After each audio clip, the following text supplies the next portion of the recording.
মাল যদি বন্ধুরা ভালো কোয়ালিটির হয় তাহলে কিন্তু সিলিং এভাবে কিন্তু ঝুলে থাকলেও কিন্তু সিলিং কখনোই খুলে পড়বে না। মালের কোয়ালিটি যদি ভালো থাকে সবসময় আমি তো আপনাদের বলি যে মাল যদি ভালো হয় তাহলে কিন্তু সিলিং এর কিন্তু গ্যারান্টি ফুল গ্যারান্টি দেওয়া যায় প্লাস কখনোই কিন্তু খুলে কিছু পড়বে না। তো গুড মর্নিং বন্ধুরা। তো সকাল, সকাল চলে আসলাম কাজের সাইডে। তো আমাদের এই সিলিং এর কাজ চলতেছে এখানে দুধ গেটে।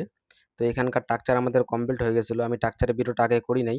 আজকে আমরা এখানে বোর্ড লাগাবো। লাইনের কাজও কিন্তু আমাদের হয়ে গেছে বন্ধুরা। তো আমাদের এইখানে কিন্তু বন্ধুরা শুধু সিলিং এর কাজ নয়, প্লাইয়ের কাজও হবে। এখানে টিভি শোকেস হবে, পার্টিশন হবে, প্লাস ডাইনিং এরিয়া একটু কভার হবে। তো এখানে প্রত্যেকটা ওয়ালে কিন্তু লোভার্স লাগবে। তো আমাদের আগে সিলিং এর কাজটা আমরা শুরু করেছি এখানটায়। সিলিং কাজ হইলে কিন্তু আমরা প্লেয়ার কাজও শুরু করে দেবো এইখানটায়। আমি কিন্তু আমার প্রত্যেকটা ভিডিওতে কিন্তু বন্ধুরা আপনাদের সবকিছু আমি কিন্তু বলে দিই খুলে। মালের কিন্তু দাম কিন্তু সবসময় কিন্তু কোয়ালিটির উপরে হয়। যেকোনো একটা রেট কিন্তু শুধু উল্টাপাল্টা বললেই হয় না। যেরকম মাল আসবে সেই অনুযায়ী কিন্তু রেট হয়। তো আমরা এইখানটায় কিন্তু বন্ধুরা পুরো সিলিং এ যত মাল আছে সব কিন্তু টাটার ইউজ করেছি চ্যানেলগুলা। আর যেগুলো বোর্ড ইউজ করেছি জিপসাম বোর্ড সব কিন্তু সেন গোবিনের বোর্ড কিন্তু। আর টাটার মালটা যেটা আছে টাটার কিন্তু 0.50 এর যেটা মাল হয় সেই মালটাই কিন্তু ইউজ করেছি এখানটায় আমরা।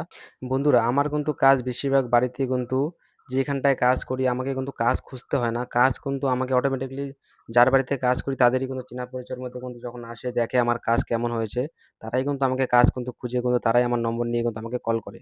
আর ফেসবুকেও তো আমি নম্বর দিয়ে রাখি সেটা দেখে অনেকে ফোন করে কাজ দেয়। কাজ করতে গেলে কিন্তু বন্ধুরা ২ টা জিনিস কিন্তু খুব ধ্যান রাখতে লাগবে। এক কাজের ফিনিশিং ভালো দিতে হবে, ২ নম্বর কাজের কিন্তু মাল ম্যাটেরিয়ালস কিন্তু ভালো দিতে হবে। তাহলে কিন্তু তোমাদের কিন্তু কাজ খুঁজতে হবে না। তোমাদের কাজ কিন্তু অটোমেটিক্যালি ভালো হবে। প্লাস কাজ কিন্তু অটোমেটিক্যালি সব জায়গায় কন্টিনিউ পাবা। আর আমাদের কিন্তু এখানে একটা রুমের কিন্তু বোর্ড লাগানো কিন্তু অলরেডি হয়ে গেছে। প্লাস লাইনের কাজ চলতেছে ওই সাইডে। তো আজকের ভিডিওটা বন্ধুরা এতটাই দেখাবো। পরের ভিডিওতে চলে আসবো বাকি এখানকার কি ডিজাইন কি করলাম সেটাও কিন্তু আপনাদের সাথে আপডেট নিয়ে আসবো। দেখতে থাকুন। ধন্যবাদ।